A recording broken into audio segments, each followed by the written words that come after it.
Okay. So Can this and you is may. a special meeting of the Princeton Historic Preservation Commission being held electronically via Zoom on June 22nd, 2020 at 4 p.m. Pursuant to Section 13 of the Open Public Meetings Act, adequate notice of the time and place and agenda of this meeting has been noticed by transmitting a copy to the Princeton Packet, Town Topics, Times, Trentonian, and by filing a copy with the Clerk of Princeton. It has also been posted to the municipal website, www.princetonnj.gov meetings. Pursuant to Executive Order 107, due to the state of emergency in New Jersey regarding COVID-19 coronavirus, notice that during the declared state of emergency, all regular and special meetings of the Princeton Historic Preservation Commission will be held electronically via Zoom. It was transmitted to the Princeton Packet, Town Topics, Times, and was filed with the Clerk of Princeton. Such notices have been placed on the official bulletin board at the municipal complex and on the Princeton website, and they are to be maintained throughout the year. And transmitting a copy of same to Princeton Packet, Town Topics, Times, Trentonian, and by filing a copy with the Clerk of Princeton. That seems very repetitive. I agree. Daniel, do you want to do the roll? Julie Capizzoli, I'm here. Elric Endersby, Here. Roger Shatskin, Here. Robert Bonzenbush, Here. Celia Tazalar, Here. David Shore. I'm White. Here.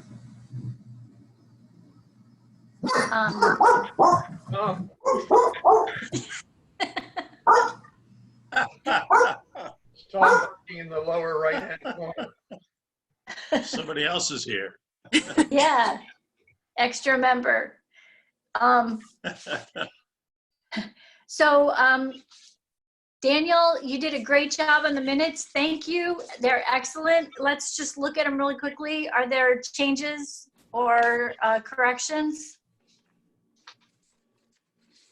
This is the May 18th, 2020 minutes. And if there are no changes or corrections, is there a motion to approve the minutes? I had just a couple of typo things that I sent to Daniel, nothing that's really earth-shaking, so I think we can approve.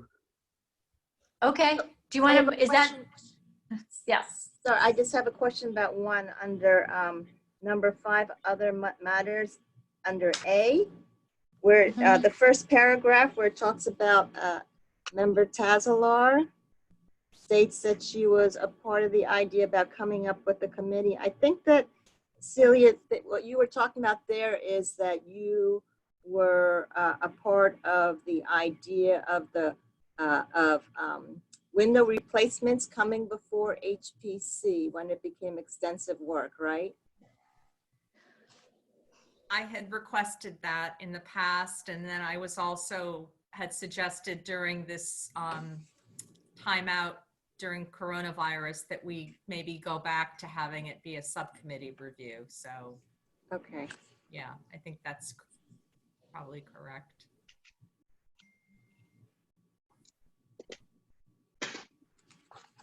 Okay, so with Tom's correction and that clarification, is there a motion to approve the minutes? I'll move that. Second. All in favor? Aye. Aye. Aye. Aye. Opposed? Motion carried. Thanks again, Daniel. Yeah. Yeah. You did a good job on the minutes. Thank you.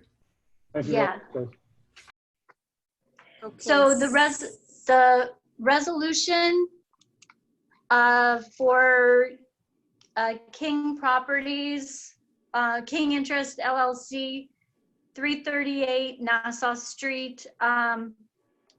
So that was the roof change. Any changes to the resolution? If not, is there a motion to approve the resolution? I'll make that motion. Second. I'll second Thank it. you. Thank you. All in favor? I, Aye. Aye. Opposed? Motion carried. That's great. Okay, so we have an application for 17 Witherspoon Street. Elizabeth wrote a report. Elizabeth, do you want to start with that and get our applicants on the panel? Yep, I just tried to promote Mr. Purnell, and I think that he should be coming up shortly. Okay.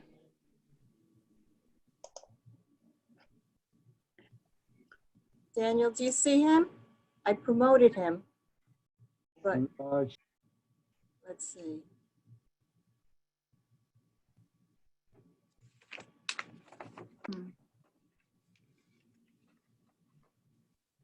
Elizabeth, do you know if he's a call-in listener?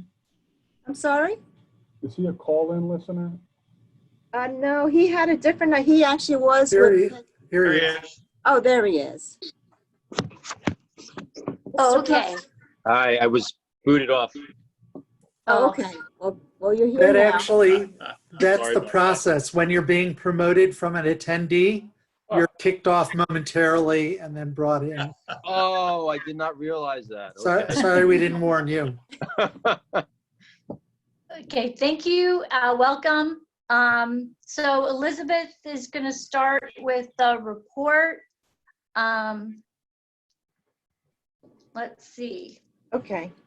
Thank you, Madam Chair. So the applicant, Thaddeus Purnell, has filed an application pursuant to the Princeton Borough Land Use Code for building improvements to the building and property known as 17 Witherspoon Street and the exterior of the J. McLaughlin retail store. Included in the application is a secondary facade sign and a blade sign requiring variances. The property is identified as block 27.01, lot 4.02 on the Princeton tax map of the former Princeton Borough in the CB zone. It is situated on the east side of Witherspoon Street, mid-block, with the Witherspoon Municipal parking lot and access driveway located on its east and north respectively. A narrow alley is situated on the south side of the property, providing access to the upper floors. Surrounding use are commercial retail business, food service, and many residences on the upper floors. The property is located in the Central Historic District and the New Jersey National Register of Historic Places, Princeton Historic District. As a minor site plan, HPC will stand in for SPRAB, and also as the application is in the jurisdiction of the Planning Board, HPC will serve as advisory to their board, and HPC shall review their preservation plan, provide its recommendations to the Board of Jurisdiction in writing and through one or more of their members or staff who shall testify at the hearing on the application, explain the Historic Preservation Commission's written report. So to move on to the description of the project and the historic district, the subject property is designated on Princeton's Historic Overlay District as Type 2, which everyone knows it's purview from the public right-of-way and painting or added other surface colors, which is on an unpainted or pre-primed or pre-finished surface. The Central Historic District encompasses the core of the Central Business District and several Princeton University buildings. Buildings within this district are of diverse architectural styles ranging from 18th century to the 20th century. A mix of Federal, Second Empire, Renaissance Revival, and Colonial Revival are represented in the commercial buildings along Nassau Street, in addition to Palmer Square's Colonial Revival, which is most noticeable on the west side of Palmer Square West. According to the 1981 architectural survey, the building on the subject property was constructed circa 1830 as a 1.5-story private residence. In the late 19th century, Witherspoon Street began transitioning towards a commercial street. To provide new commercial space, the house was lifted from its foundation and raised 1 story to provide a new street-level store. This occurred between 1911 and 1918. The building style is a vernacular Greek style. It is 3 bays facing Witherspoon Street with 6/6 vertical fenestration set in a regular pattern. It has a gable roof and 2 interior end chimneys. The first floor of the building is clad in stucco. So the building on the property currently comprises almost the whole lot. 2/3 of the structure is 3-story with the rear portion 1 story. McLaughlin is a current retail store that occupies the ground level retail space with 2 apartments on the upper floors. So the applicant is proposing, so originally what happened is the application came in as administrative review for historic preservation. And we were actually at the point where we were going to approve it in addition to zoning, who was looking at signage, and there were some planters there which the applicant was pushing within their property instead of extending it to the right of way. And I think after further evaluating the property, and probably Mr. Purnell will probably be able to talk about that with the new blade ordinance that was in place, he decided that he would like to come back and amend that application and include for a sign on the side of the building, which would be painted, and a blade sign on the corner. So, so that the painted side is on the north side of the building. So the variances which are identified in the engineering zoning report, which is attached, is for 1, a facade sign, which requires a secondary facade sign on the north side when only 1 is allowed. And the total square footage of the facade is proposed at 31.1 square feet when the maximum allowable is 10 square feet. And the second variance is for the blade sign, where they're requesting a setback variance from the allowable 3 feet from the edge of building to 6 inches instead. So the improvements are for, let's start with the existing facade sign. The primary facade sign is going to be in gold channel letters over the entrance door, which will remain. The glazing signs, which are facing Witherspoon Street, will be refreshed with new 6-inch white vinyl letters. New facade sign, this one is the one that requires a variance, will be hand painted on a blank wall that faces the one-way driveway from Witherspoon Street. It will be 2 feet 6 inches high by 10 feet 5 inches long. So it will be approximately 26 square feet with letters in old gold with the antique gold finish. The sign will be positioned about 8 feet 3 inches above grade. The new blade sign, which is the second variance required, will be mounted on the west building column facing Witherspoon Street. The sign will be 2-sided and painted on a 2-inch thick exterior grade signboard with white letters. The signboard will be 2 feet 10 inches high by 2 feet 3/10 inches long. A 1.5-inch square bracket with a back plate will be mounted from the building and extend 3 feet to attach the signboard. A license agreement is required for the extension of the blade sign into the right-of-way. The fifth is a new blade sign lighting, which is going to be a BK lighting mini micro with a twin light, which will illuminate the blade sign. The fixture will be mounted approximately 5 inches above the sign bracket with a 1-inch diameter arm extending mid-length of the sign. 2 light components at a 45-degree angle will illuminate each side of the sign.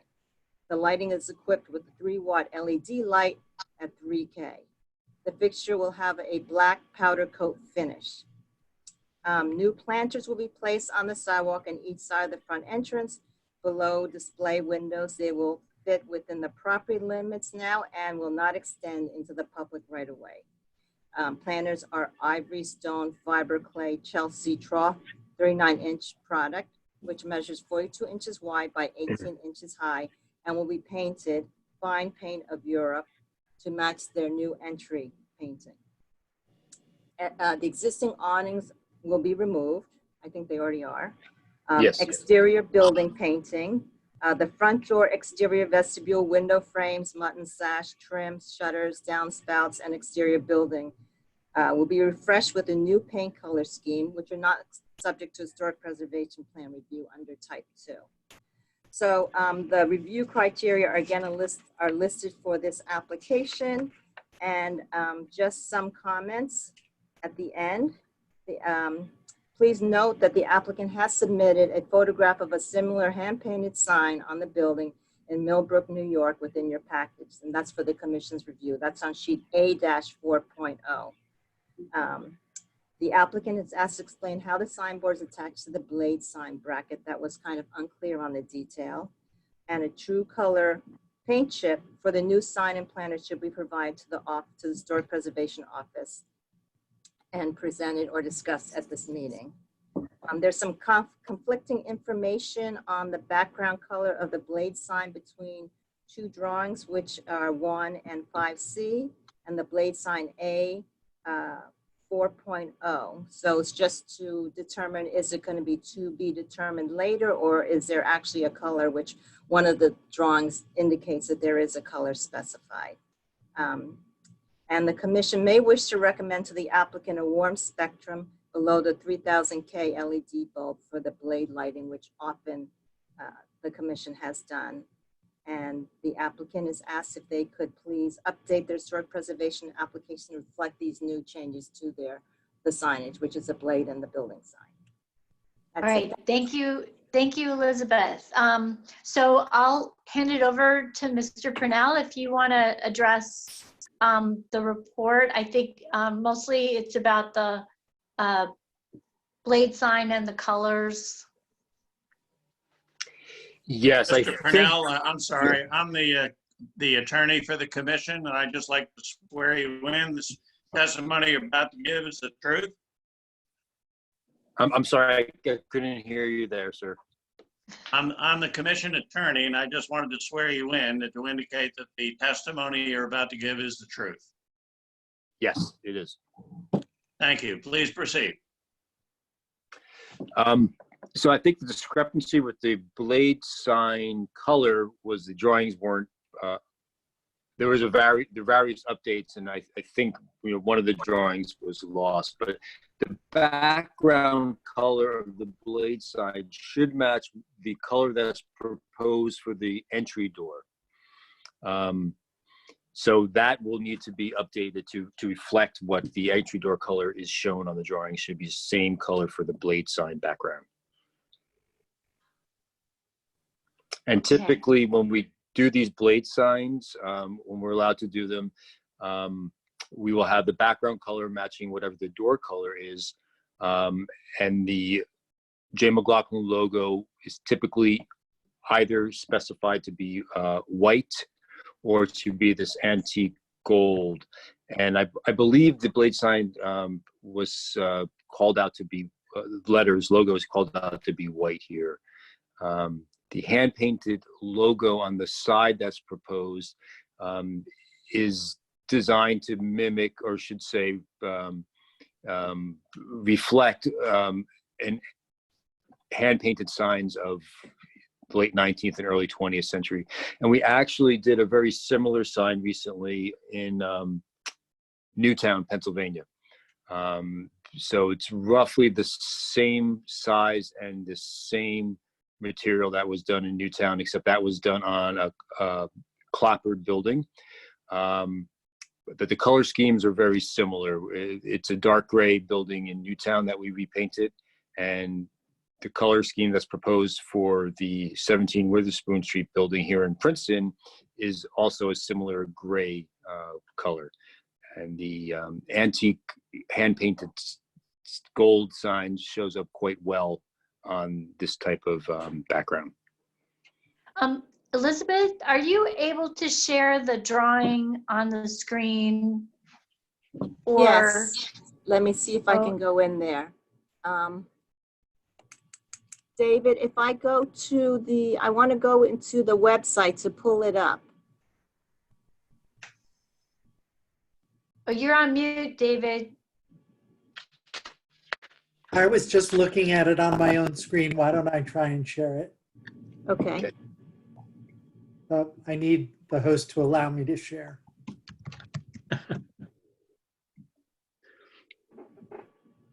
Julie, it's David Yeah. Shore.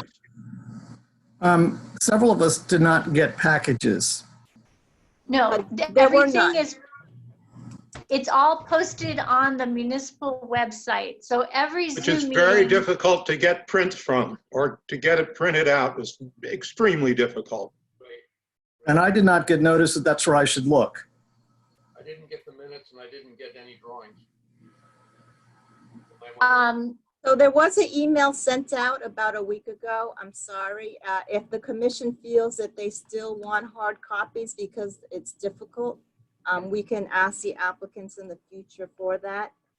We were trying to be green as much as possible. And the reason it's on the website is really to meet the OPRA requirements for all the documents to be able to be available for everyone to review. So all the boards have been trying to just get their members to get it from there. But, you know, if we find that the commission is having problems, we can always ask the applicant to send hard copies. I have a Daniel, can you allow me to share? I think I have to make you the co-host, Councilman. Or if you just tell me how to do it, David, I could do it. I should know, I should learn how to do it. Okay. In terms of the documents, I would recommend that Because I just have to go on the web page, right, David? Just go on to the web page. You go Do I, to the, do I get out of here and just go to the web page? no, you don't get out of here. You just Minimize it? minimize it, right? Okay. Okay, let me go to the web page. Yep, and I'm gonna go to our documents. Okay. And so I'm going to go to the application packet because this is the link that's linked to the planning board. So I've got this one. Is it showing up? Is shared? You not yet. step you need to do. So now that you've opened it, Yes. you need to come back into the meeting Okay. and click the green button in the middle at the bottom. It says share screen. Share. Yes. And then go to that one. And then it should, when you click share screen, it should show you a whole bunch of open windows on your computer. And you just click on your browser, which is one of them. So there you go. Is that set? There Okay. you go. You did it. There Good it is. job, Elizabeth. Thank Is it- you. Is Thank it big you. enough? Do I need to enlarge it? Don't ask If you me. can enlarge it, it would be good. Okay, where's that? Where's Down at the bottom, there's a magnifying glass, the little plus. And Oh, yes. hit the plus. Is that too big? No, that's good. That good? Okay. By the way, take a look at the fenestration, the rhythm of it, and compare that to the building at the corner of John Street. Very similar. I think the buildings may be related. So, does anyone need us to zoom in on a certain area? Or should I? I think, Elizabeth, you should mouse and just show people where things are, like show where the blade sign is over on the Okay. left-hand side. And So here is the blades. Can you see my cursor? Yes. I Here's the can't see blade it. sign. Here. Oh, there it is. Oh, yeah. Here's the blade sign here on the one side, and you can also see it over here. Can you see it on these? Drawings 3 and 4. And then over here is the hand-painted sign.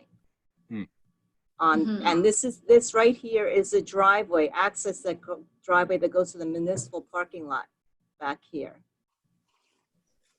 And there are parking spaces on an angle, 45 angle along that Yes. wall. Along here with a few handicapped. Yes. Okay. Elizabeth, I need somebody to read those notes to me. I can't understand what we're seeing and what's being proposed here, like the awning that goes along the side of the building. There's some sort of note there. I don't understand. So What- this down here, David, you. is the existing. So all the awnings are being removed. So down here are the existing, and then up here, you can see the new color scheme. So this is proposed, the awning is removed, and here is the new blade sign. I might have misshown it before, so I apologize. Oops, sorry. So this is the proposed, the upper one here. Let's see if I can make it a little bit bigger. Can you read anything now? Hey, David, Me? the bulk of the notes have to deal with color selections for windows and frames, siding. Thank you.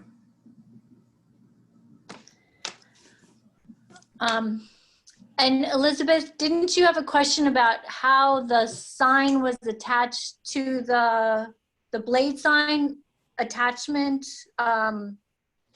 Was one The of question I asked was, how was the signboard attached to the blade sign bracket?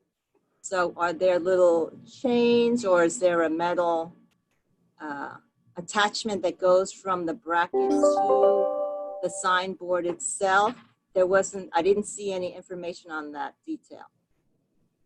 Yeah, we'll have to get that revised to show that detail information, but typically we do these blade signs with a rigid attachment, so they don't, move in the wind.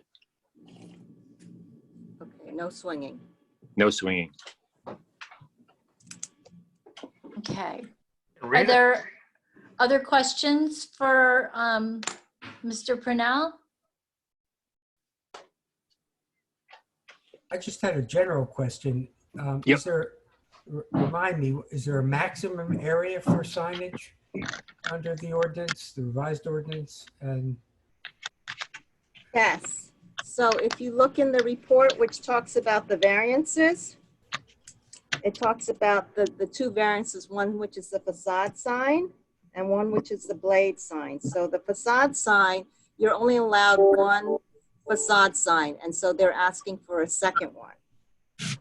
And the second variance for that facade sign is that the square footage, the allowable for facade sign is 10 square feet, and this is 31.1 square feet.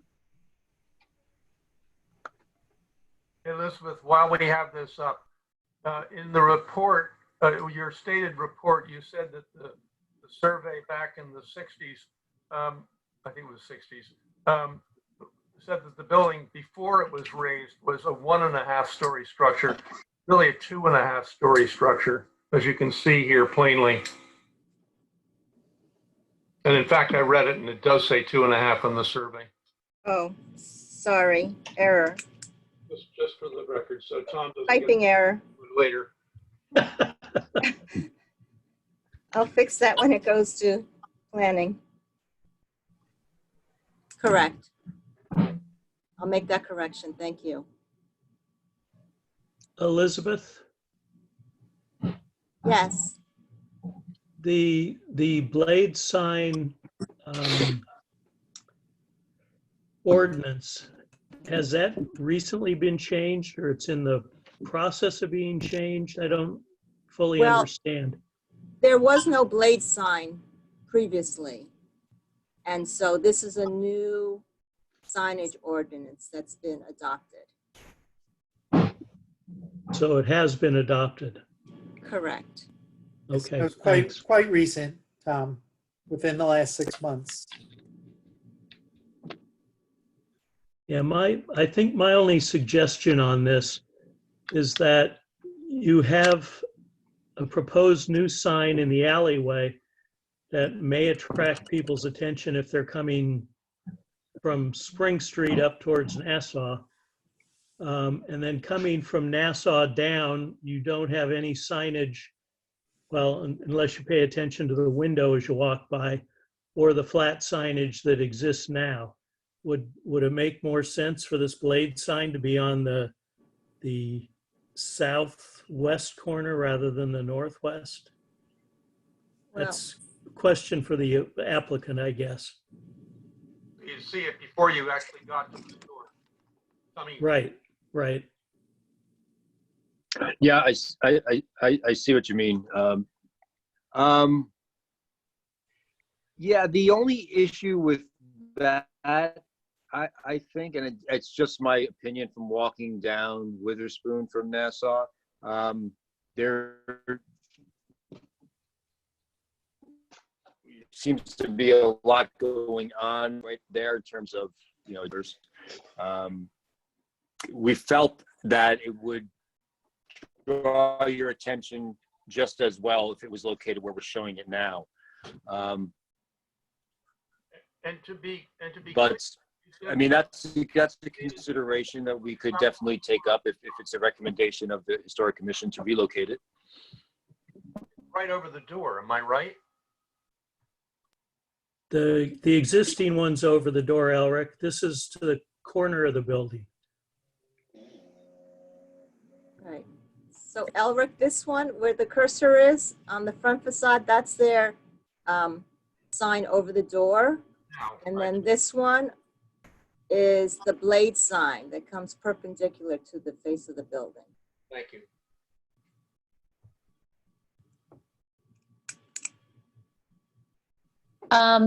So does, I mean, I don't have a problem where it is now, but do others feel strongly that it should be moved? No. Okay. I don't know why the sign, the facade sign on the alleyway has to be larger than what's required by the 10 feet that's allowed. There aren't many signs like that in the historic district to begin with. I don't know where there are others, but I don't see why that needs to be as large as it is. I I'd think stick they with the said it's ordinance size. proportional to the facade. In the application, they felt it was, the proportions were right for the facade, and I think, It's a whole different type of sign than is used elsewhere in the district.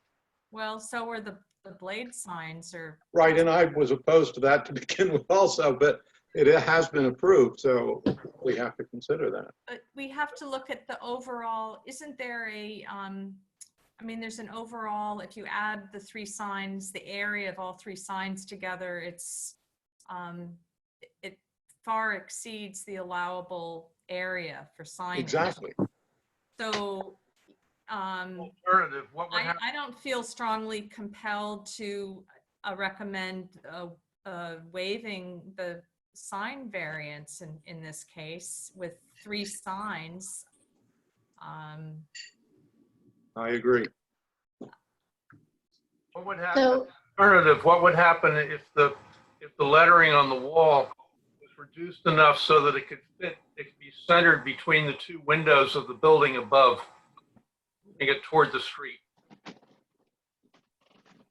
And Well, relocate it to, on the front, it's in the band that goes across, and that band follows around to the side. Why couldn't it be there? it definitely could if we reduce the size, yes. We did feel that proportionally with that side elevation, it worked out better being shown this large. But obviously, we are going to take, you know, the recommendation of the commission on what we should be doing with the signage.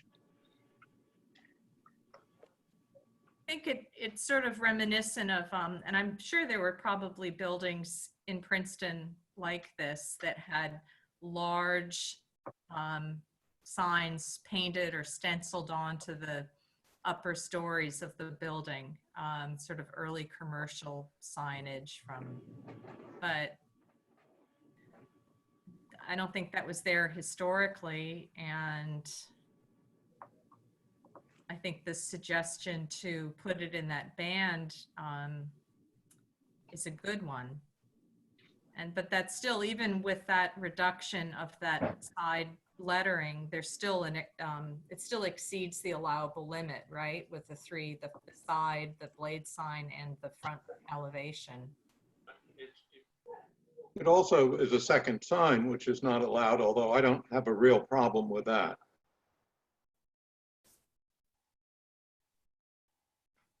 Yeah, it sounded from, well, as I read it, it sounded like signs on two facades are not allowed, period.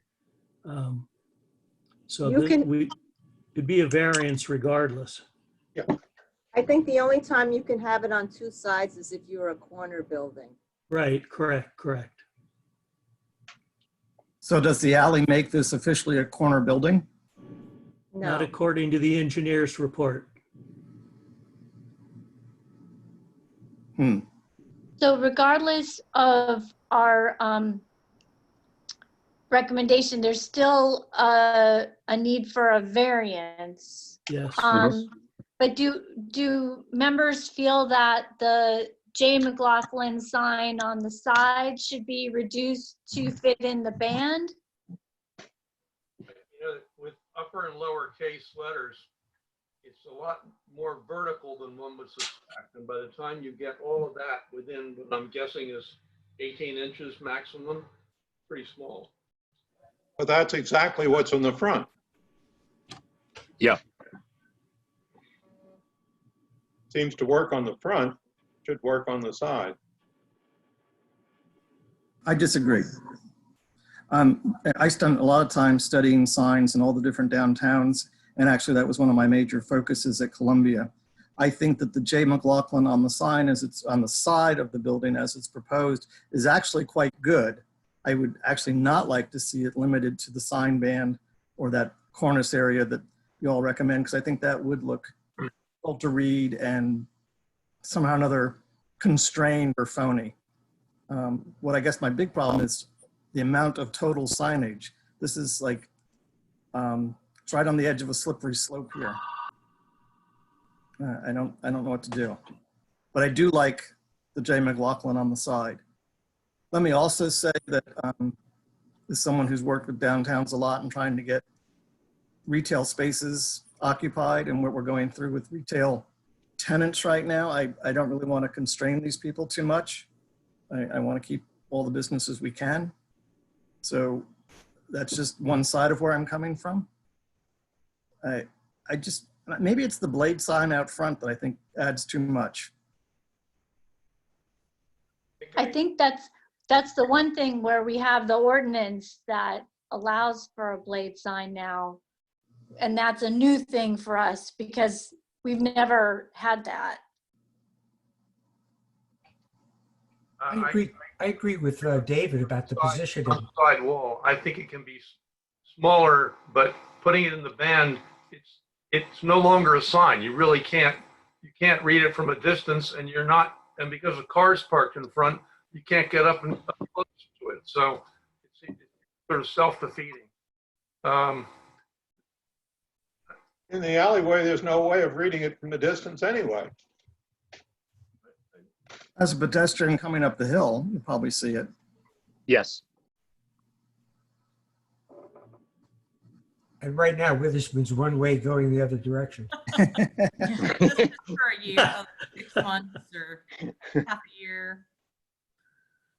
Right. Well, yeah, I mean, I think that the blade sign and I guess I would call it the graphic almost on the side are kind of, having both of those is it maybe a bit excessive. I mean. I agree with you. I think one thing that's surprising to me is that the blade sign says nothing about clothing. So if you did spot it from the sidewalk, you wouldn't know you'd know a last name, but you wouldn't know what the store was actually selling until you get right up to it. Don't say that to their branding people, Elric. Well, would it matter if the blade sign were moved?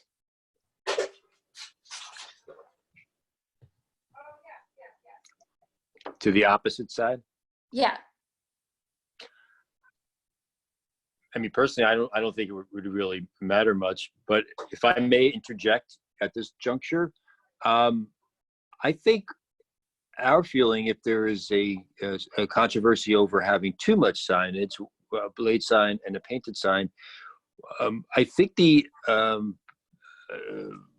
internal position would be that we would prefer to have the painted sign on the side of the building as opposed, and get rid of the blade sign.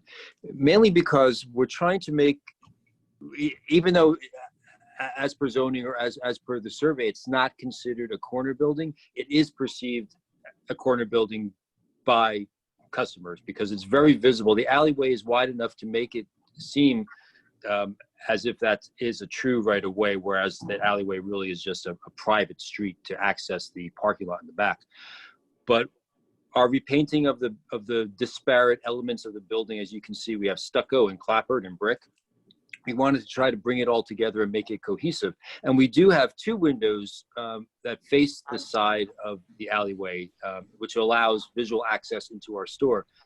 So we feel that the painted sign is more valuable in making that labeled as a McLaughlin space as opposed to the blade sign. That's basically my 2 cents. Thank you. So would members consider the variance with the understanding that there would not be a blade sign? I think that's a good response, and Yeah. that keeps it still exceeds the allowable area, but it does reduce it. And I think it also that blade sign is not necessary given the sign on the side of the building.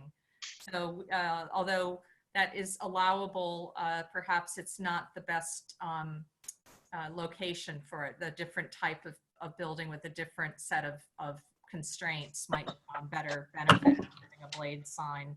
Whereas this now has this sign on the side. So I don't think it really needs the blade sign. I agree. It might be a little busy, in fact, and detract. So speaking of busy, how would the board feel about recommending, and I don't know that the applicant can do it, but I'm looking at the elevation on these drawings, and what draws my eye is a white sign that says bicycle parking. Could we ask that our people take that sign away? It would clear the field for the McLaughlin sign. There you go. And I think the sign that says bicycle parking is pretty redundant when you consider all the racks that are there and the pile of bikes that you can see in the photo on the next page, or the page 2 pages down.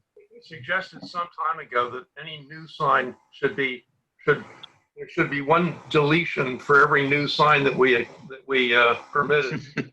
And I would love to sign on for that. Yeah. So Elizabeth, will they listen to us and take the bike sign away?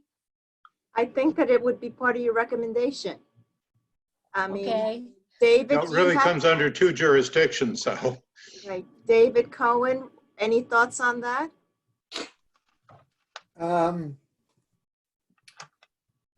I don't see I don't see a problem with getting You rid can of the speak sign. off the record.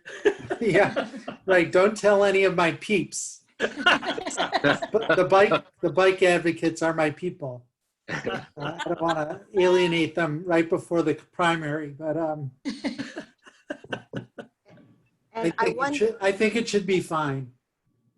And I was wondering if the applicant had positioned it there, the signage, because of the lettering that might be obstructed from that sign.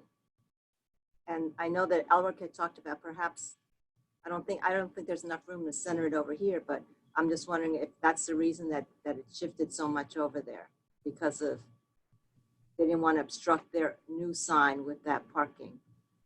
Yeah, that was definitely taken into consideration, trying to make it all work together, because we didn't think that we would be able to have that bike parking be located sign. You underestimate the power of the HPC. Never underestimate the HPC. Wow. So I think we're really in consensus about how to approach this. Is there a motion? I move. Only I don't want to have to phrase it. We have to classify it as a minor site plan. Yes. So, and then we have to make a recommendation on the sign variance and the historic preservation plan. So they're kind of three parts to the motion, correct? Yes. Correct. I would move to classify the application as a minor site plan given the applicant's willingness to take out the blade sign, that we would then recommend approval of a variance to allow additional area for the sign lettering on the side of the building, and that we approve the historic preservation plan application as submitted with the exception of the blade sign being taken out of the project. Celia, Yeah. I think we also have to mention the variance for having signage on two faces. Yeah. Oh, right. Exactly. So that we would move to recommend the approval of the variance for both the on the side for having it on two sides and exceeding the allowable area permitted by the zoning ordinance. Are we throwing in moving the bike sign too? Oh, well, is that part of the motion? I think that could be just a recommendation, but it really is, it's up to the municipality to do that. That's a so-called traffic sign, Put that in. which doesn't come under our jurisdiction at all, but I think somewhere that recommendation should be made. Yeah, and then let's just add, and then we also would recommend that the bicycle sign be removed, that it's unattractive and distracting. Redundant. Unattractively distracting. Corner property, and also the removal of that bike sign. Is there any way we can make this particular to this application so that we don't set a precedent for other for future applications for signage on the corners of even narrower non-thoroughfares? I guess not. Okay.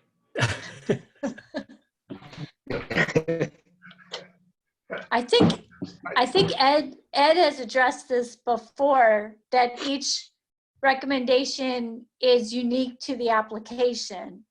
Good. Ed, Correct. did you want to say anything?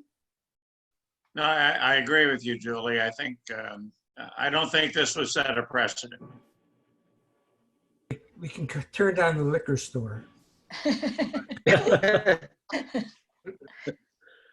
Okay. Nor can we really write an ordinance to remove the sign, such signs, or consider alleyways always to be streets. I mean, that's not up to us. We can't do that. All right. So so Celia made the motion. Elric, did you second it? Or Yes, I second it. all right. Daniel, are you there? Could you take a vote? Roll call? Yes, I can. Julie Capizzoli, Yes. Elric Endersby, Yes. Roger Shaskin, Yes, Robert Bonzenbush, Yes. Celia Tazalar, Yes. David Shore, Yes. Tom White. Yes. All right. Well, thank you so much. Elizabeth, are you able to, oh, there we go. Thank you. So thank you so much for coming in, and we really appreciate your time. Well, thank you for reviewing this. All right. Bye-bye. Bye. Bye. All right, we're moving on to the 545 Mercer Road. Joseph Guarnacia, is he there? Yes, I just changed into a panelist. So give him a few, here he is. All right. And I'll wait for him to get, I think he's on mute. Yeah. There we Joe, go. Joe, do you have video? Oh, there you go. Oh, I'm all set. Yeah. Hello. Hello, everybody. Hello. Great. So good to see you. I thought we'd start with Elizabeth's report. Okay. Elizabeth, do you want to start? Yes, thank you.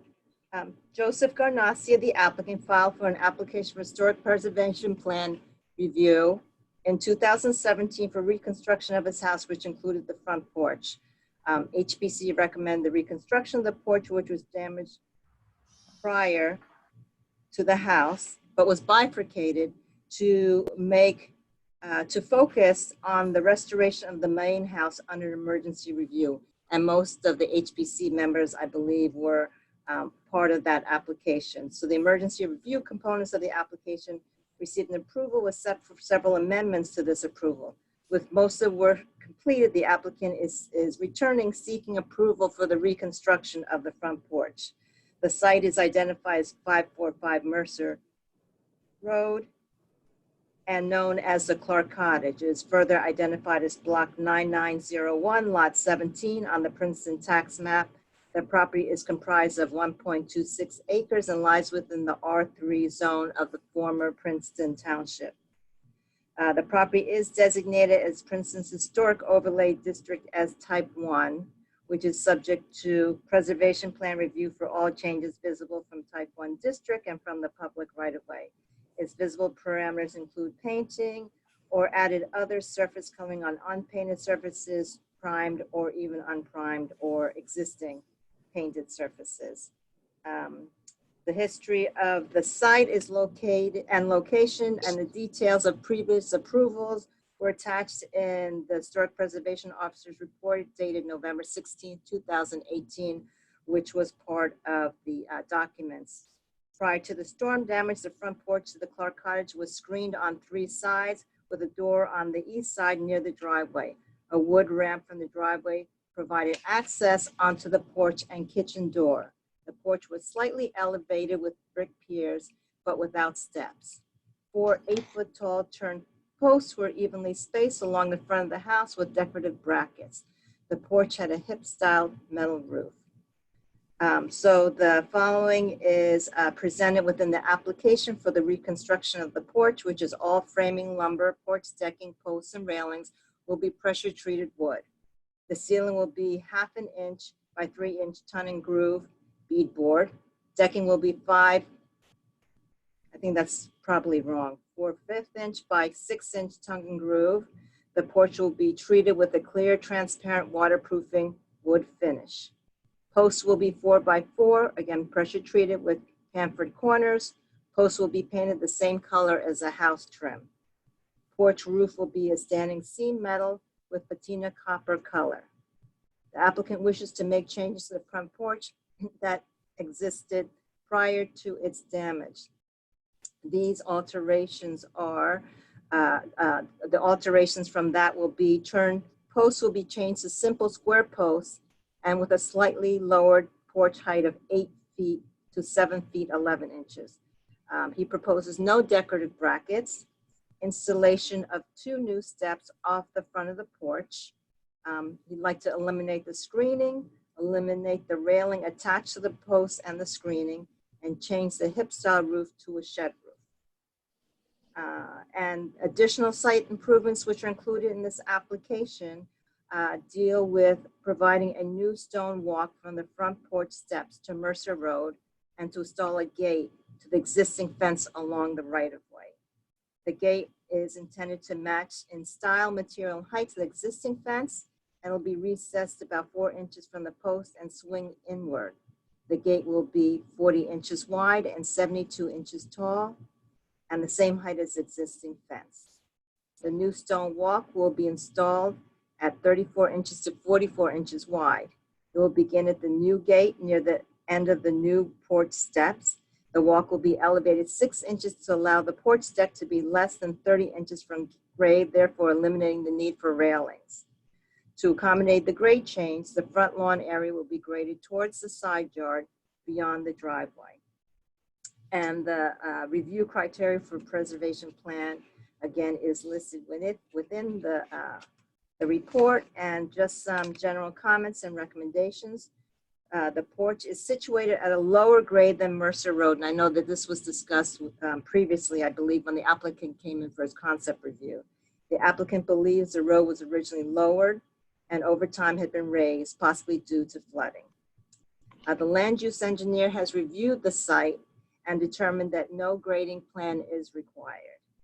True color samples of the porch components that we painted or stained as approved by HPC should be submitted to the Historic Preservation Office for record.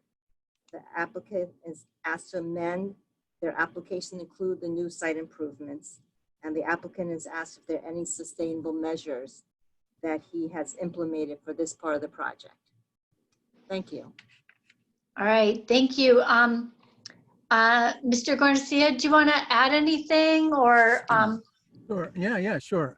Excuse me, Mr. Garcia, I'm the Board Commission Attorney, and your testimony is truthful, correct? Correct, yes.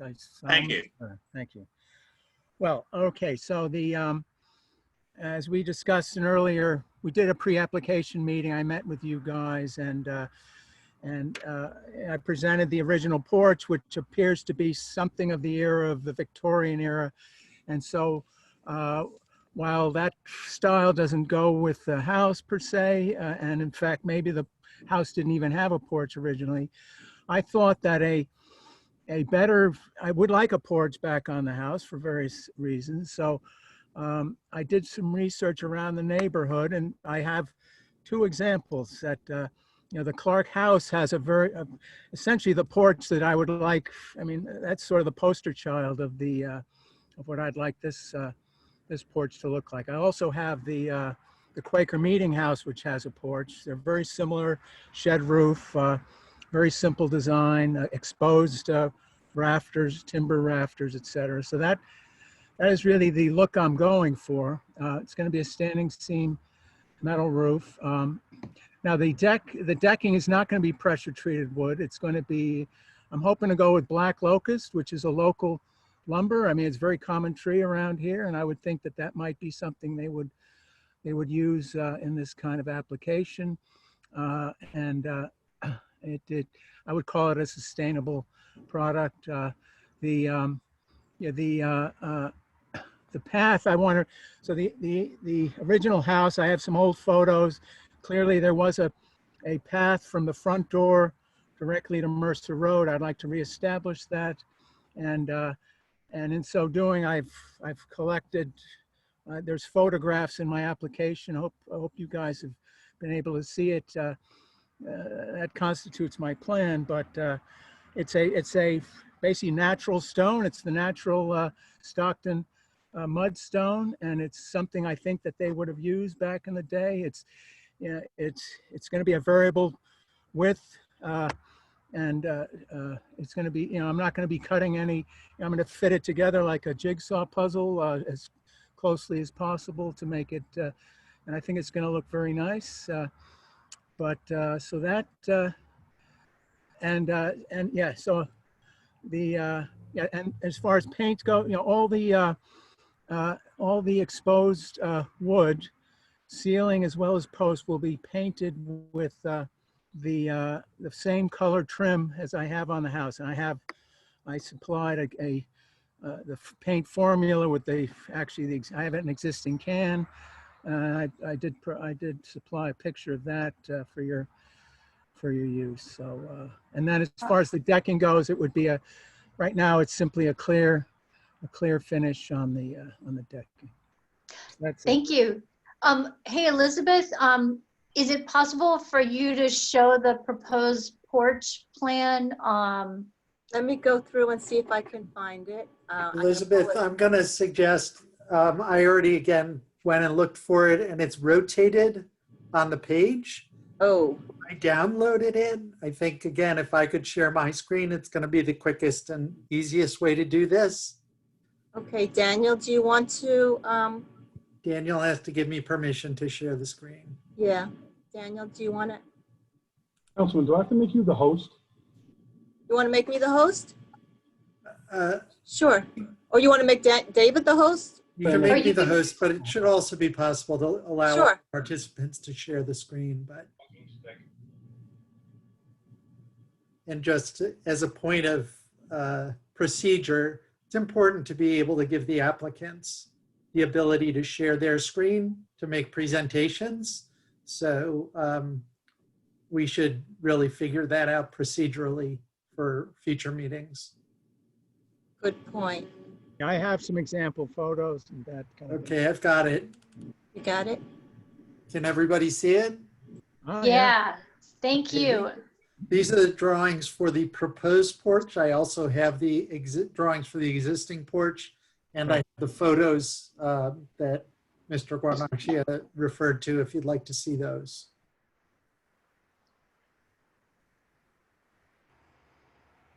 All right, Yeah. does anyone have any questions? I'm ready to weigh in. I have a Okay, Go ahead. I like the house without the porch, and I like the fact that you showed the original profile of the hip. But it's had a porch for probably 150 years, excluding the last sad period. I agree with the materials. I have two comments though. One is that in January I measured the Thomas Clark house, and the columns that you're referring to, the portico, those columns are 10 inches wide. I think that would be heavy-handed. The ones at the Quaker Meeting House are closer to the dimensions that you're seeking, I think, and would have a better look. Actually, if I may, the Quaker Meeting House, they're 6x6s, and actually at the Clark house, they're 4x4s. I don't. But that's not the part that projects. I thought you were talking about the portico because it projects out and it has a hip roof, and I thought that was your analogous. Yeah, It's the one in the back. So if you go in the back, there's a cannon underneath the. It is a shed roof. I have a picture of it. If well, that's fine. That's fine. a picture. So I'm not concerned about that. Yeah. For the pitch of the roof, I'm personally fine with standing seam. What I don't quite understand is the change from a hip roof to a shed roof. I realize standing seam, there's a lot of extra work involved in creating that, but you actually showed the original profile, or you have it showing now. And from my point of view, this doesn't really replicate the porch that was recently destroyed, but the overall look is fine and the materials are fine. And I think my point of view, exception of those two comments, I'm full speed ahead on that for you. Okay, well, thanks for that. But so as far as that hip roof versus a shed roof, I guess my thought was that, all right, the two examples I found right next to my house, which is the Clark house and the Quaker Meeting House, they both have shed roofs. So that implies to me that if one were to be building a porch back in that time, they would have gone with a shed roof. And it is clear, I think, to everybody that the porch that was on there was a Victorian porch. It's and I don't know, you architects tell me, is the hip roof a classic Victorian element, or would that have been built at any time in past history? I think they were building both at that point. Joe, I think I just questioned it, but I'm fine with what you've proposed. Okay, thanks. I'm fine with the shed roof. I just find the 4x4 rather slim. I would rather see a 6x6. I agree with that. All right, I would actually like a 6x6 myself. I don't. Yeah. all right, I think a 6x6 would look quite nice. Is there objection or? Not by me. Really with the chamfers, a 6-inch face takes the chamfers and the proportions are better than the 4-inch. Yeah, especially if it's chamfered. I mean, a chamfered 4x4 would look like little sticks. Yeah. And you're Right. using clapboard in the two slide sections in that illustration. That's Yeah. fine. Is there any kind of like a detail of the, I mean, I know now we're changing the size of the columns, but is there a detail showing the base and the cap, and there's something about chamfered corners? Are they going to have chamfered corners? I'm not quite sure. Yeah, that they're supposed to have chamfered corners. I don't, as far as the size of the chamfer is not, it's not detailed here. Again, when I came up with that concept, that is the Clark, or not the Clark, but the Quaker Meeting House has 6x6s with nice chamfered corners, and that's where I got the idea from. So I would instruct the builder to build the columns exactly like we would see in the Quaker Meeting House. Do you have a picture? I think that detail should be approved administratively. Yeah, okay. I mean, just some sort of a submission to indicate what it actually is. Okay, so I could send in a supplemental note with that detail in it, as opposed to, adding it to this plan. Would that be acceptable? That would be acceptable. Yes. To me. I have about the chamfers. With these columns, often it would revert to the square about 4 to 6 inches below where the horizontal. Yes, right. exactly. Yeah, the chamfer wouldn't go all the way up. It would stop basically 4 to 6 inches. I agree. I can see that. What I can't see is how you've treated it at the bottom. Is that like a foot above the floor, or the height where it otherwise might have a handrail, or how is that handled? All right, yeah, let's see if that's there. Oh, I see. There you go. I just zoomed in a little for you. So it is showing that the chamfer ends 8 inches. That would be, it looks like it's 8 inches. I don't know what it looks like they also have some type of molding around the bottom of the post, but I don't know if that's needed. That detail. Well, your drawings calls it a plinth, which is a block that sets it slightly above the porch level. And that, okay, and is that? Now I can see it a little better now that it's enlarged. Yeah, I think that does show the detail. and there's a 6 That wasn't apparent with the reduced version of the plan. That's right. Okay. Thank you. And it's got the roof is going to have a built-in gutter to deflect water to the this picture to the left, which is that's the same style as was on the house originally, as well as what's at Clark House. So there won't be no gutters, no external gutters. It's a built-in gutter. So is the roofing material going to be copper that is formed? It's not copper. We're going with steel. But it'll be, it's your classic standing seam steel roof. I've asked them to get as short a seam as possible. I don't, so, if I want to minimize the standing of the seam to make it look good. The problem with steel is that your ribs are going to extend into your new built-in gutter, and it's going to block the flow of water, and you're going to have a difficulty sealing the bottom, leading to a lot of leaks, I would think. Okay, but here's the thing. The seam is going to stop. You can see the seam stops above where the water flow is. And I don't know if that detail should be in this picture somewhere in this. I can try and zoom back out again and see if we can find it. I know it, I thought it was in here. It should be in here. Is there yeah, here, that right there is what, I believe the seam stops Looks like 12 inches. Is that what the 12-inch dimensions meant to do? Yeah, that's right.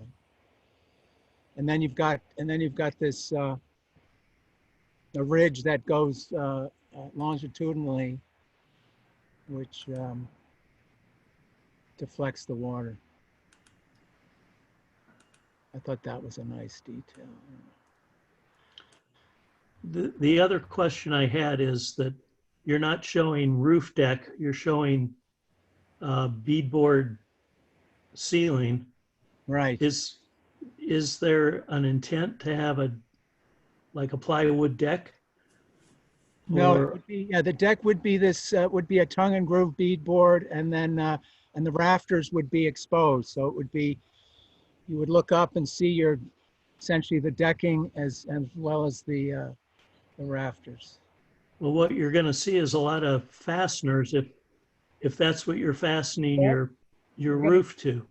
I've instructed these guys to hide. I mean, everything's going to be hidden, and especially as it is attached to the house. I don't want, we're not going to see hangers and that kind of thing. So the builder's going to have to get creative about how to make that happen. But that's essentially what it used to look like. I mean, the porch that was on there, you looked up and it was just the decking. The metal roof was attached to the decking, and you had the exposed beams. Yeah, I think if you went back that far, you'd find that metal could be soldered, and that made these joints waterproof. Right. That's yeah. The original roof was a soldered roof. It wasn't even standing seam, but that's a budget item that is out of my scope, I'm afraid. All right, are there other comments or questions about the design of the porch? Tom, are you concerned about the fact that the beadboard, which it's going to be attached, is 1/2 inch as opposed to a heavier thickness of it? That there not be room enough for the fasteners to attach properly? Well, that's part of it, yes. Yeah. The other part is if you have to get up and fix it, I'm not sure I'd want to be standing on a 1/2 inch thickness board. 1/2 inch is awfully slender. It's an odd dimension. I would think it would have at least been 3/4. So that's another detail I'll submit with, so the larger posts, and then I'll revise that decking number. I'll talk to the builder and see what they say about that. Sounds good. Maybe there is, I don't know. Let's see. Does it say? It says. So you see the beadboard, and then the next layer is simply felt. All right. So there's. Right. So I will add. I'll get him to up. I mean, it'd be nice to have 5/4 up there, but whatever. We'll get something. Right. We'll get something heavier up there for sure. That's a good. Okay. Thank you. Thanks, Tom. So are there other questions? I mean, I feel like we have gone through this pretty well, but maybe there's another question about color, proportion. If not, is there a motion? Thickness.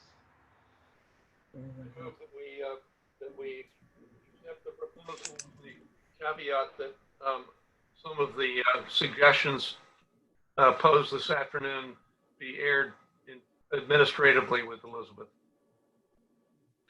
Could you list what those items are that you would like to come back administratively under this motion?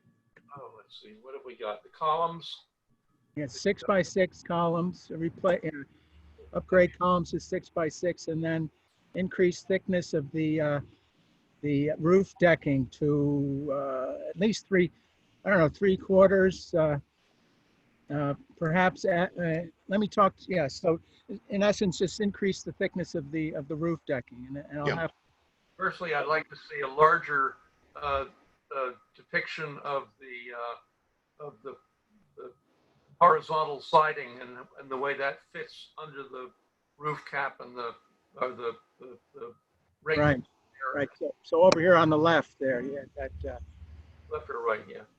And I was unclear about with the left-hand side, how there's a piece of metal that extends back from the gutter. yeah, I did see that. So that would be for the downspout. Yeah, I just That's don't. a collection point for the downspout. And so, All right. now the reveal on the house is, what is it, 6.5 inches, something like that. So, what would that give in terms of clapboards? I suppose the goal would be to make it similar clapboard size. Right there, but what is the dimension of, what is that distance? It's, oh, it's it looks like 3 feet. So how many clappers would that be? That's 1, 2, 6, 6, 6, 6, 6, 1, 4, 2, 4. Yeah, that's quite a few clapboards. So I think it would look, I think would it's look like nice. anyway, that's Yeah, and that's for the down. Yeah, so there's a downspout on one side only. correct. Mm-hmm.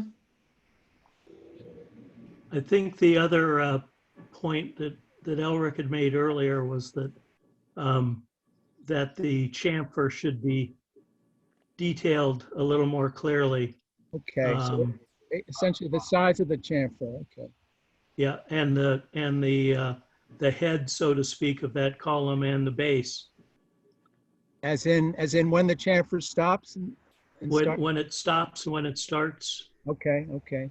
Right now it says 6 inches at the top, 8 inches at the bottom, and I'm gonna go over to the Quaker Meeting House and see what they've done, because I think it Right. Okay.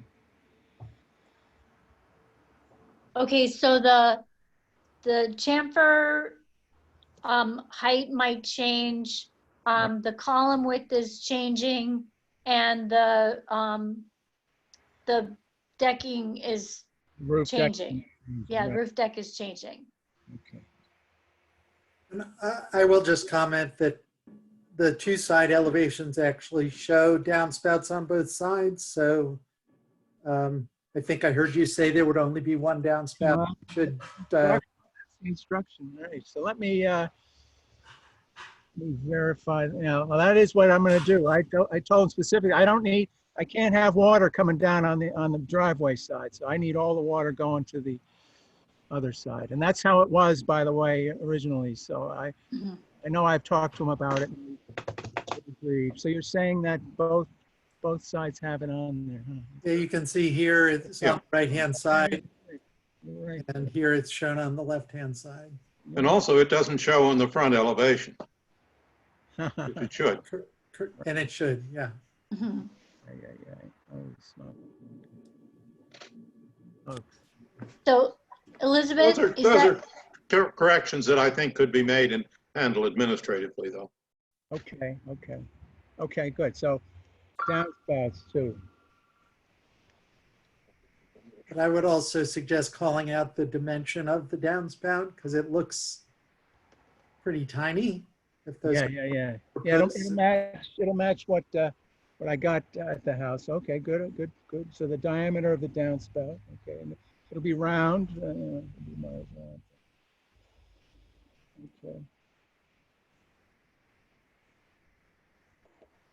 Okay, easily done. all right. Elizabeth, is that clear? I think so. Ed, is it open? Do you have everything you need for that? I think We got it. We got it. Yeah. Good. All right. Thank you.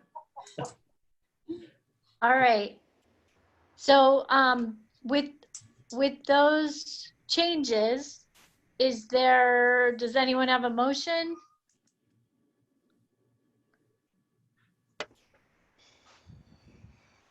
I'll move.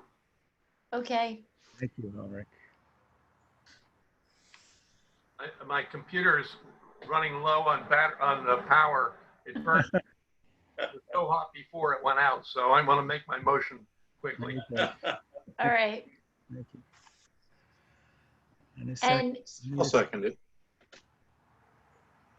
Okay, so Yeah, thanks, Elric Robert. made the motion. Robert, you seconded.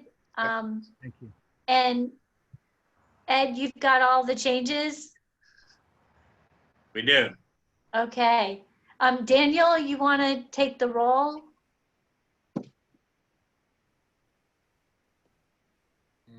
Julie Capizoli, Yes. Elric Endersby, Yes. Roger Shatskin, Yes.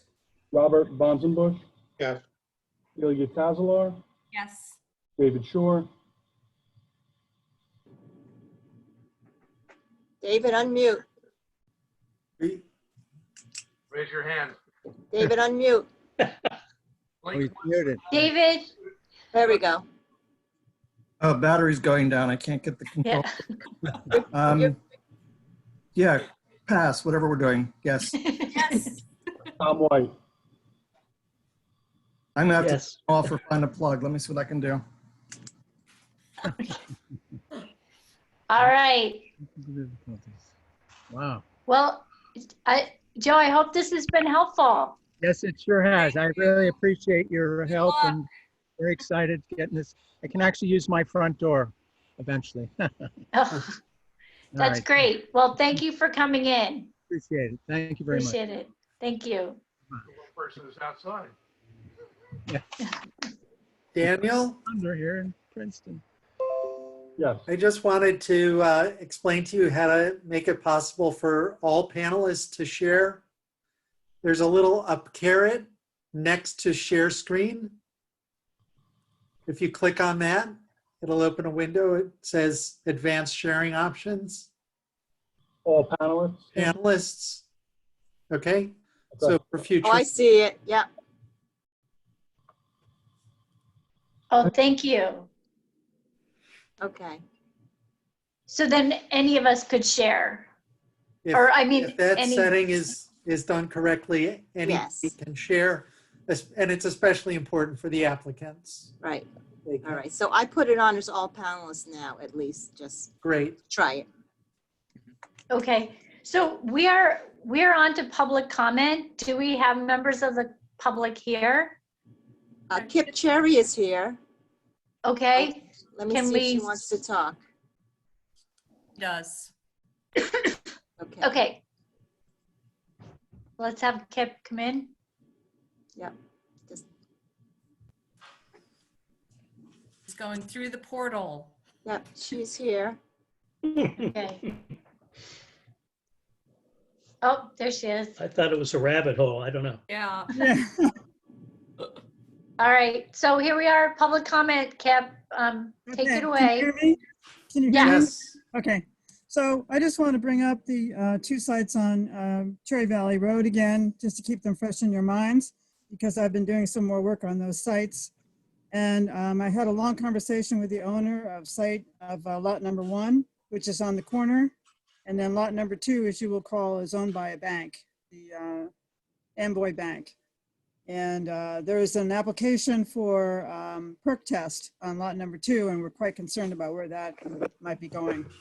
But lot number 1 is the one with the most documented historical material archaeologically. As you recall, there's a 1200 AD prehistoric Native American site, and on top of that is the Tulane Estate site. And both qualify to be on the National Register. And, both could be developed. And as I said, the Amboy Bank folks are trying to do something to develop lot number 2. So, time is critical. And the owner of lot number 1 is extremely interested in the history. And I spent several hours talking with him about the history of the Native Americans and the archaeological material that was found, and the Tulane Estate. And of course, the conversation was only a few weeks ago, but it was before the recent news regarding racism in African American and slavery. And of course, the Tulane Estate, we don't know for sure that there were slaves on that location, but we know that the Tulanes had slaves. So at this point, we are assuming that they had slaves at that location. And we know that there were slaves living in the Sourland Mountains during that period of time. So that makes the story of the Tulane estate all the more prominent. And also the fact that Mr. Tulane contributed heavily to the Confederacy financially. So, and then on top of that, as you may recall, we do have a street called Tulane Street. And that might require some revisiting at some point. So, and you know, only a few months Call it ago. a one-lane street. It's small enough. It's a very small street, but it's in the prominent, you know, it's in the middle of the town. And, you know, only a few months ago, we would have probably have not thought anything about Tulane Street and what its heritage might be. But now it's more or less front and center. So I'm just raising that as something that should be discussed at some point, I would think.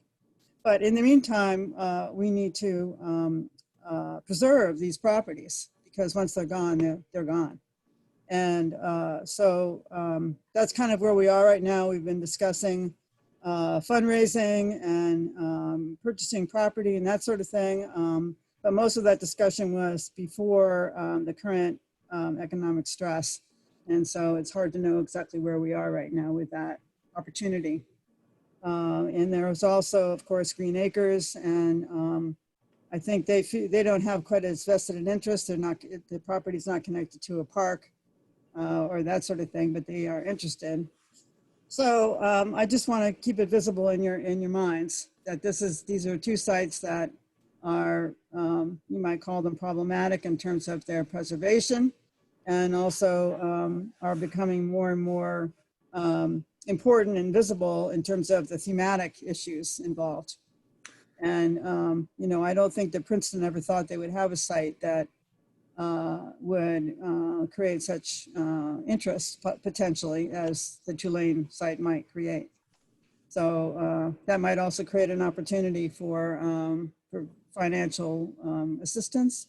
Don't know, but you know, on the D'Ambrisi property, it was a collaborative effort, and the town contributed some funds, as did the county, as did the state. So you know, it was, that's the kind of effort that seems to work the best, is when we have a number of organizations contributing and sort of vouching for each other, because then it's politically okay for everybody, because everybody agrees that this is a site that should be preserved. And I'm hoping we get to that point with the Cherry Valley sites. So I just wanted to bring that up to you, and you know, the fact that the Tulane street is something that I hadn't even thought about until recently, and now there it is right in front of us. Thank you. All right, thank you, thank you. I should say, you know, we had discussed, or I had suggested the possibility of an historic district, and I think that still has legs in terms of its viability from a thematic point of view. And we could link it to some of the other properties within that general area that have gone into the public domain. So there might be a big enough mass to kind of connect the dots and have a real district. That wouldn't just be one or two lots, it would be more than that. Can I say something?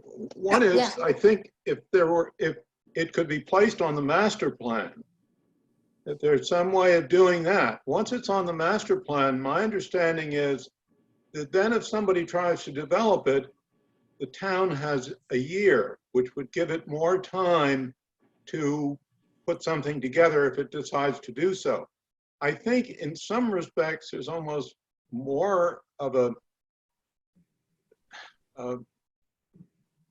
urgency for that as an open space area.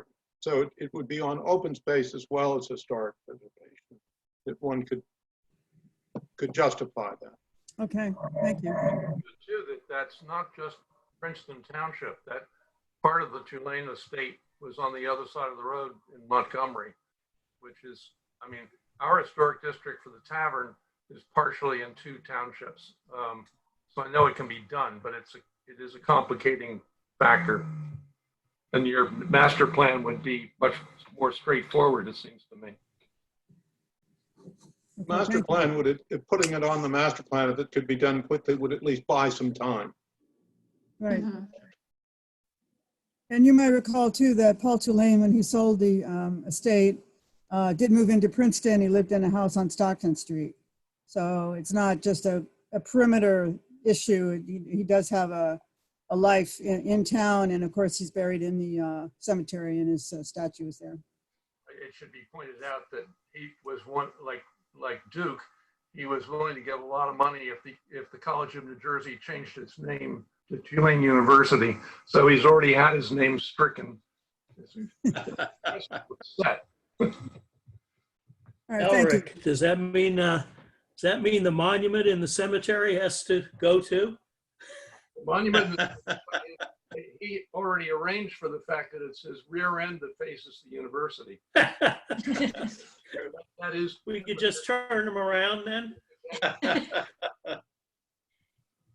Yeah, it's a good question. All right, well, thank you, Kip. Hopefully they'll be doing a new look at the historic element in the master plan soon. Okay. I'll bring it up to the Environmental Commission too regarding the open space issue. Okay. All right, thank you. Thank you. So Elizabeth and Daniel, do you see anyone else waiting for public comment? No. All right. Nothing, no one in the chat. Then we can go on to our staff reports. I know Robert had something on the Mountain Lakes Dam. I saw the email, but maybe you, Elizabeth, do you have anything? I just want to mention that next month at the regular meeting, we tentatively have scheduled 166168 John Street. And the zoning officer, again, stressed for HPC to ask the applicant to notice 200 feet. So we don't have a problem similar to what we had on Birch Avenue where a neighboring resident was unaware of what happened. Ed, is there any way that we can do this? Can we just ask the applicant to do that? I thought, didn't you just say the zoning officer was going to require that? They're asking HPC to ask for 200 noticing for the HPC meeting. So we don't have a problem similar to what we had with Layton where he was not aware that his neighbor next door was doing those improvements. And I think that he sees this becoming a problem, especially in that neighborhood, because there's so much work. I mean, we've got, besides this one coming up, we've got two other ones coming up. One that's going to be on Quarry and one that's going to be on, what's the other one? One is Barsky's coming back for that property. And the other one is Max Hayden, which is the one on Green, yes. So I think that he's trying to prevent any potential problems occurring and seeing if HPC will be able to do that, to ask the applicant to notify 200 feet. He feels that it doesn't have to be certified, and I don't even know that they have to certify, but they do ask their applicants to do that. But is there an opportunity for HPC to do something as well? Do we get is there a quick way for you to get mailing labels for that, Elizabeth? Typically what happens is the zoning officer will do well, he probably has it, I would think, because they probably have to do notes. These are all zoning or planning applications, so they probably would have to get that owner's list anyway for them. So they should have it, but they would just have to send it out to notify them for HPC's meeting. Yeah. Yeah, I think Elizabeth, we may ask them as a courtesy to do it. Okay. We could ask them to do it. If not, I think the suggestion is that maybe we do our own mailing, just regular mail, and also put a recommendation in to the planning board to change the HPC ordinance to require it. Okay. All right, thank you. Robert, did you want to Tom. talk? Oh, sorry, Tom, did you want to say anything?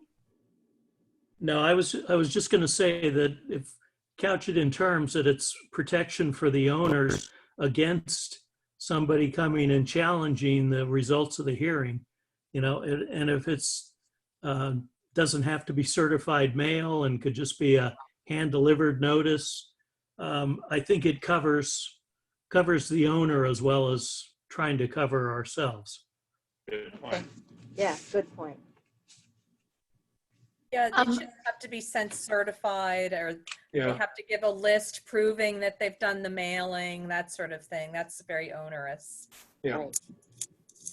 Well, and we can't require it right now. It's not in the ordinance. But even if there were a change in the ordinance, I don't think it should be too strict about. Mhm. I think that puts a lot of the burden on the applicant. Yeah. Yep. So, Robert, did you want to talk about the Mountain Lakes? Yeah, I just wanted to say that on the Mountain Lakes Dam, the ice on the lower dam, the ice wall apparently has some loose mortar and so on. And Clark Lennon observed this at Friends of Princeton Open Space and thought that we ought to take a look. Somebody ought to take a look at that. Now, I'm not sure. This may well be the engineering department who supervised the construction of the dam, a rebuilding of the dam, or it may be Public Works, or maybe Historic Preservation. Historic Preservation at least ought to be in the loop on the thing, I would think. But I don't know exactly what the procedure would be for proceeding with this. It does involve somebody taking a look at it. Robert, I think when you talked to Clark, did he say that this was something that was talked about when we had that site walk, when we had He did not talk about it then. He wasn't aware of it at that time. Okay. But obviously, the same Mason could take a look at that one as well, the ice ball. I would recommend that we send a message over to the engineering department. As Robert mentioned, they were instrumental in overseeing all of that work. And I think maybe something from Elizabeth over to Deanna, just to say, this has come up and would you check it out? Okay. And this has to do with the ice dam, right, Robert? Right, it's the ice dam. That's what that Clark didn't call it that, but the photograph that I sent around shows that that's obviously what it was. Okay. As a side note, the bridge that we were going to look at before pandemic, I was there this morning. It's all cordoned off, fresh signage saying it's going to be restored by the municipality of Princeton, and there's actually a police sign saying to stay away from the wall. Is this on the bridge? Yeah, on the bridge. Yeah, right. Yeah. Unsafe. That was put up. I do know that there was supposedly yellow ribbons and so on put up. Yeah. There was. I think Clark had put up some yes. danger tape, but it's much more secure right now. This was a footbridge, right? That was right. And we did go out and look at that. The bridge itself is safe, but it's the parapet wall that's the problem. Right, and the top is, has a lot that's been falling apart. And even though they had said, oh, it's not a big deal, it's not really a safety issue, it really is, because kids are like running along the top of it. We saw that there. And so I think that was great that they put up some type of restriction for people. All right, well, thank you. Thanks, Robert, for pointing that out. Are there other member reports, anything else? I think that's our last item. I just have a question. I could ask it outside the meeting. It's just for Elizabeth about 39 University Place that Elric and I are supposed to do a subcommittee review on the windows. When is that due? Should we haven't met or discussed it yet. So is that due I would say if you could get to it within a week and a half. I didn't hear from anyone volunteering to be the alternate. So that's what I was hoping for. Yeah, that would be nice if somebody would like to, because Tom has to recuse himself. He can't because it's a university. So if there's somebody else who would like to review it, Is that Elric really lifting his hand? Well, he's on the committee already. Elric is on. Yeah, and Julie can't because she has to approve what we say. So, But maybe, like I said, maybe Celia and Elric are going to be could of just similar do it. minds. We'll have a meeting of the minds, and then if we can't agree, then we'll boot it over to Julie. Yeah, well, All right. will that work? Get on it. And so Chris DeGrazio is going to give me a drawing of a few of the drawings that were the Marvin, which actually had some of the dimension and details that I thought would be better for the two of you to have a hard copy instead of trying to print a small one out. So when I get them, I will either have them mailed or dropped off at your house. So it's going to be easier for you to review. All right. Speaking of All windows, right. have we heard anything more from 10 Nassau? They did resubmit for their application, so hopefully they're going to be deemed complete. And once they are, then that will go to the subcommittee again. And in 2 sentences, can you tell me what, if anything, is happening with 20 Nassau? 20 Nassau, which is the Graduate Hotel. So the Graduate Hotel is scheduled tentatively in October. They're very unhappy about that, but we do have a lot of other applications, like I said, which is going to probably be an all-encompassing meeting for each one, because I think there's a lot of detail. So they were the last of the ones that were approved by zoning and planning, and they wanted us to take it in the sequence that was approved, of course. So as far as their application goes, what do you want to know, Elric? Well, you know what? Maybe we better not discuss this at our regular meeting. You can That's just true. exchange information. Right. It's probably better. Not reviewing it yet. Yes. Yeah. Yeah. I don't really know that much. I haven't done the report. I've seen some things when they came in to discuss it, and I haven't read any of the staff reports. Thank you. All right. So that's it. Is there a motion to adjourn? So moved. Second. All right. Thanks, Celia. Thanks, Robert. Thanks, everybody. So Thank you. our next meeting is July 20th. 20th, yes. Yeah. Very good. All right. Bye-bye. All right. Thank you. Good night. And Bye. thank you, Care, everybody. subcommittee. Thank you, Thanks, subcommittee. subcommittee.